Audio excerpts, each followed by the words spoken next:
the silent heart of the palace, beneath chandeliers that have witnessed centuries of secrets, a single voice breaks the calm. The king calls a meeting, no press, no aides, no audience, only truth. Across the long oak table sits a woman whose name once symbolized love and power. Tonight, it will mean something else. Rumors swirl like London fog outside the gilded walls, but inside, tension is thicker than silence. For years, whispers have hinted that affection can be a weapon, and trust the sharpest blade. When the line between devotion and manipulation blurs, even the strongest crown begins to tremble. As the council gathers, files are placed on the table, sealed documents that could change royal history. The woman's eyes flicker with composure, but the king's gaze no longer hides uncertainty. One truth is about to emerge, and once spoken, nothing will ever return to silence again. Because tonight, the palace will discover who truly controlled the throne.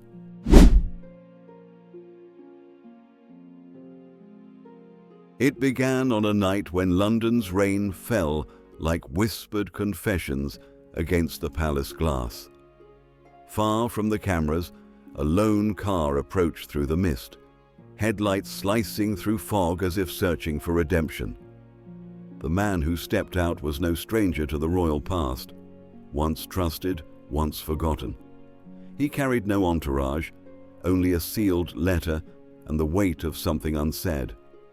Inside the palace, corridors slept in silence. Guards exchanged wary glances as he was escorted to a hidden chamber deep beneath the royal study. There, amid portraits of ancestors and the faint scent of parchment, the king waited, his expression calm, yet shadowed by unease. When the doors closed, the air seemed to thicken. The visitor bowed respectfully, then lifted his gaze. "Your Majesty," he began, voice steady but cold, "I come not to recall the past, but to warn you about the present." The king's brows furrowed. "Warn me? About what?" A pause lingered. Then came the words that would echo through Buckingham's marble halls for days to come. "The person beside you has not always been what you believe." The silence that followed was deafening. Every sound, the crackle of the fireplace, the ticking of the clock, seemed to hold its breath. The man continued, his tone sharp, deliberate, almost surgical. "For years, while you trusted, someone else observed. Every fear, every dream, every moment of doubt, all recorded, studied, and used to win your faith. What you thought was love might have been design." The king leaned back slowly, eyes narrowing, not in anger, but in disbelief. "You expect me to accept that?" The visitor met his gaze. "No, Your Majesty. I expect you to see it for yourself." He placed the sealed letter on the table, thick parchment stamped with wax. "Inside this envelope," he whispered, "lies the reason your crown trembles tonight." Then he stood, bowed once more, and left as quietly as he had arrived. Behind him, the king remained frozen, staring at the unopened letter under dim candlelight, its shadow stretching across the royal crest. Because sometimes the truth doesn't knock. It simply waits until someone dares to open it.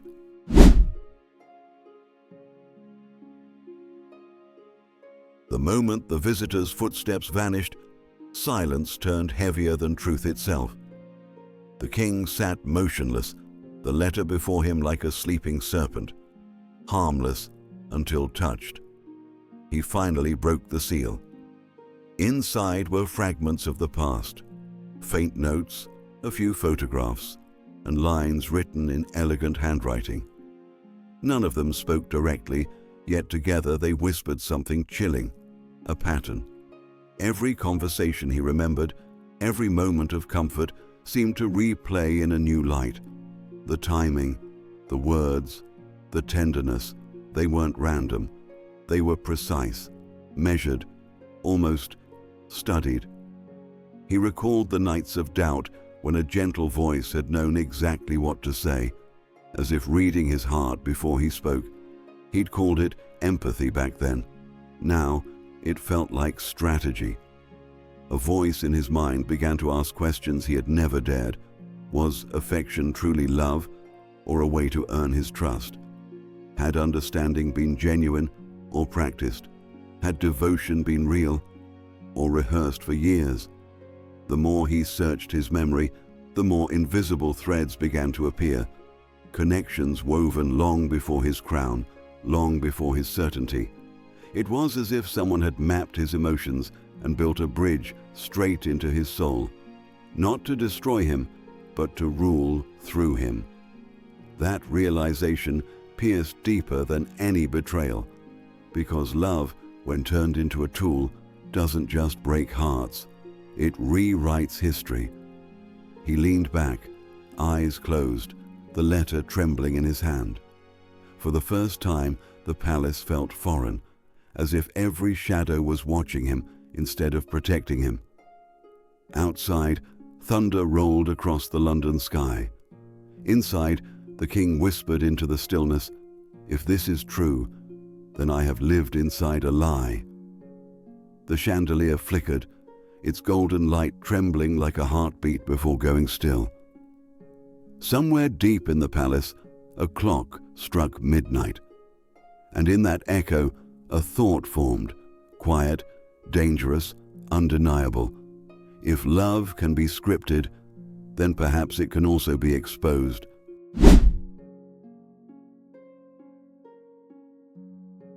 The next morning, dawn broke over London with a pale, uncertain light. But inside the palace, the king's world remained dark. The letter had changed everything, not only what he knew, but what he believed.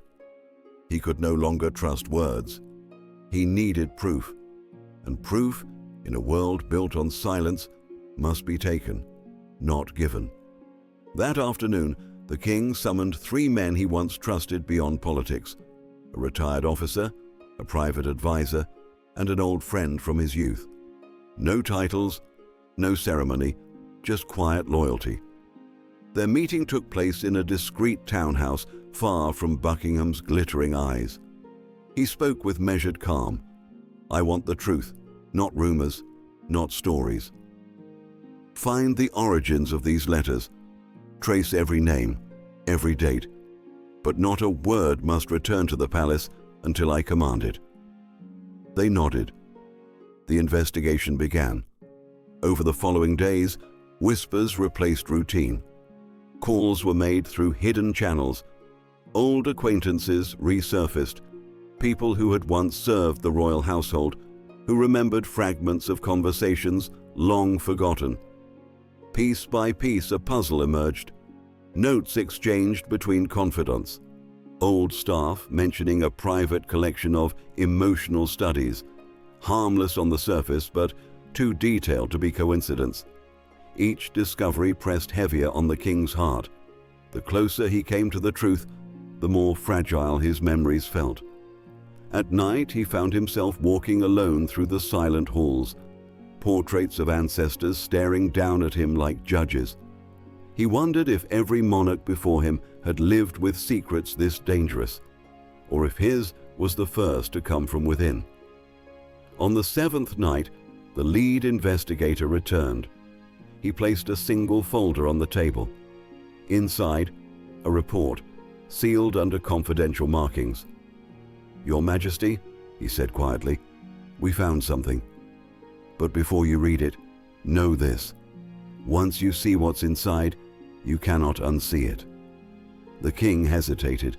His fingers hovered over the file, trembling between fear and duty. He finally whispered, almost to himself, "Then let the truth be heavier than the crown." And as he opened the folder, the light in the room seemed to fade, as if even the palace feared what he was about to uncover.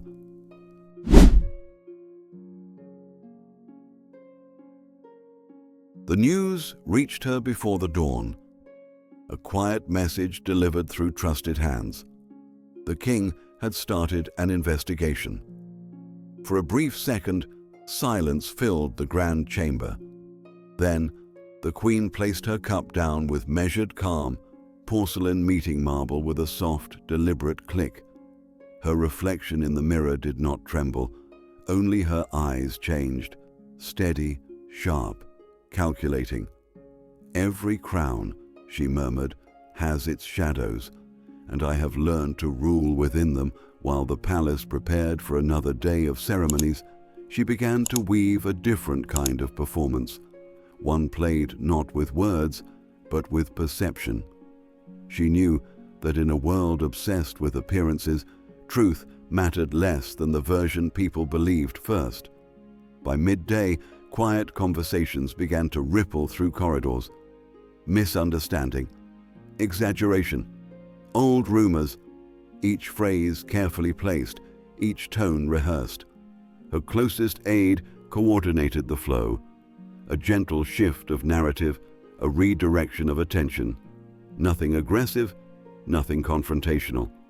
Just enough doubt to soften any whisper of accusation before it reached her name. To the outside world, her calm became her weapon. Cameras captured her smiling at charity visits, her composure glowing like polished glass.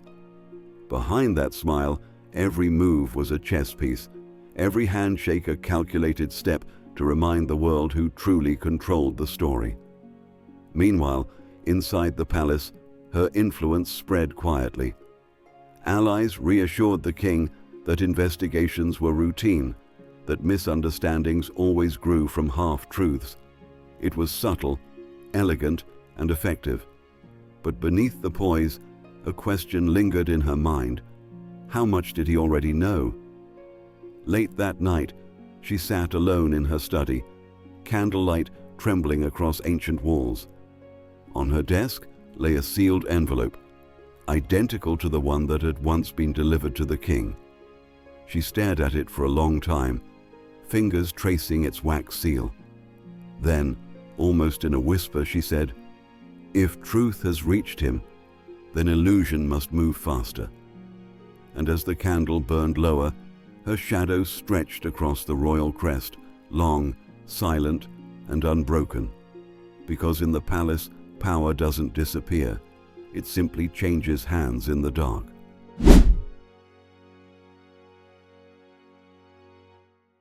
The storm broke that evening, not in the skies above London, but within the king's own heart.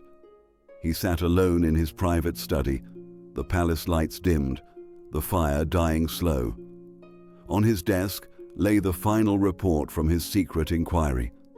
Its pages whispered what no one else dared say aloud, patterns of persuasion, traces of intention, and the slow architecture of influence built over years of trust. He turned each page carefully, his hands steady, but his breath uneven. The evidence wasn't explosive. It was subtle. Too subtle. That made it worse.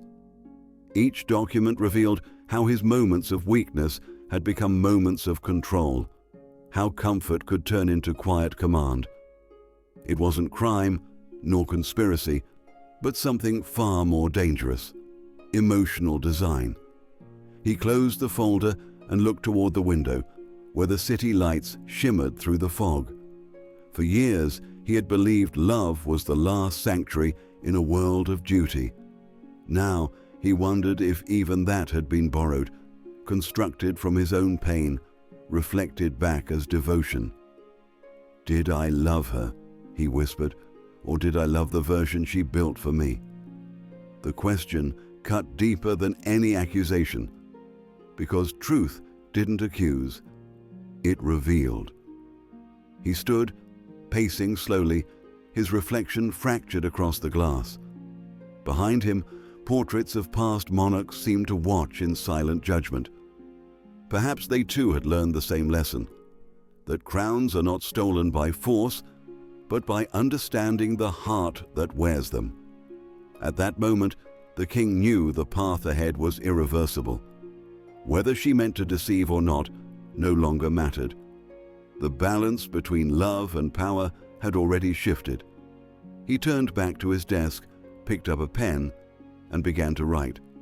Not orders, not decrees, but a letter, a private one, written with trembling clarity. When the truth arrives quietly, it does not ask for revenge, it asks for courage. Outside, thunder rolled again across the night sky, and in that sound, he knew the time for silence had ended, because even a king must someday face the truth, especially when the truth wears a familiar smile.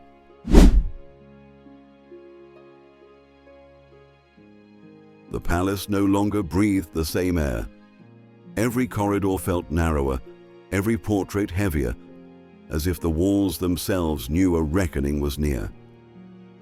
That afternoon, an unmarked invitation summoned the royal council to a private chamber on the second floor. Thick curtains muted the daylight, and the air smelled of polished wood and judgment. At the head of the long table sat the king, calm yet distant, the quiet before thunder. When the doors opened, she entered, graceful, composed, every movement rehearsed in years of power. Her eyes met his across the room, and for a heartbeat, the world seemed to pause. He spoke first. His voice was low but unwavering. There was a time I would have believed any word you said.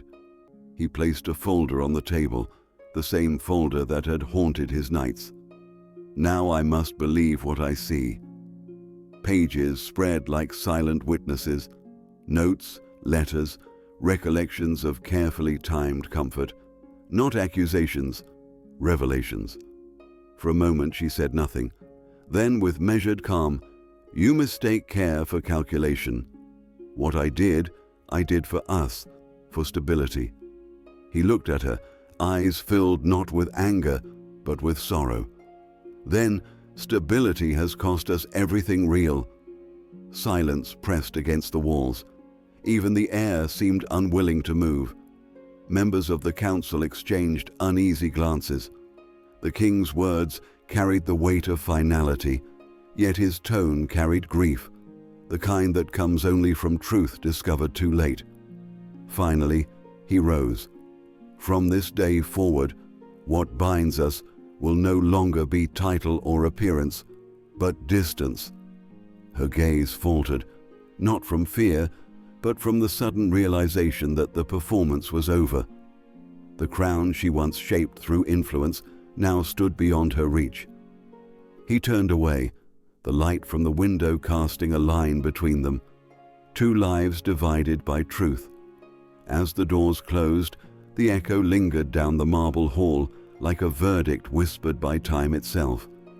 Outside, the evening bells began to ring, soft, solemn, unending, and somewhere within that fading sound, a single thought stirred in both hearts. The truth had spoken, but the price of knowing it had only just begun.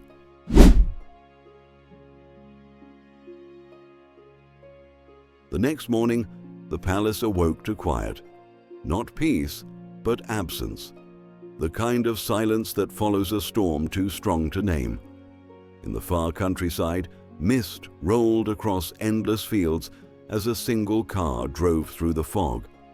Inside, the queen sat in stillness, her gaze lost in the blur beyond the glass. There were no attendants, no cameras, no sound, but the hum of distance growing wider with every mile. Back in London, the king stood at his window, the city spread beneath him like a restless ocean. He had reclaimed the truth, but not victory. Some truths free us only by leaving us emptier than before. He reached for a frame on his desk, an old photograph from simpler days. The faces smiled, unaware of the storms the future held. For a moment his eyes softened, not in regret, but in weary understanding. Because power, he finally realized, had never been about control. It had always been about what one is willing to lose for it. Meanwhile, across the quiet estate, she walked through the garden, leaves turning gold beneath her steps. No crown, No court, no audience, only her thoughts. The echo of her own ambition whispered back at her, asking a question she could no longer answer. Had it all been for love, or simply the fear of being forgotten? As the wind carried her reflection across the pond, the woman who once ruled hearts met her own shadow and did not recognize it. Back in the palace, the clock struck noon. The king turned away from the window, voice low, almost a prayer. Let history judge what love truly means. Somewhere between the crown and the heart, two destinies drifted apart. Neither villain nor victim, just two souls who built their empire on emotion too fragile to survive the truth. And as the sun faded behind Buckingham's towers, one question lingered, echoing beyond the walls of royalty. When love becomes power, does it ever truly fade, or does it rule us long after the throne is gone?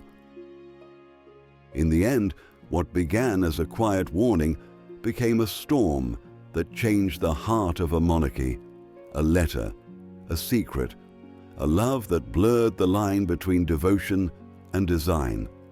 Through each revelation, one truth remained: power built on emotion can either unite or destroy, depending on who holds the pen. The king faced the cost of trust. The queen faced the echo of her own ambition.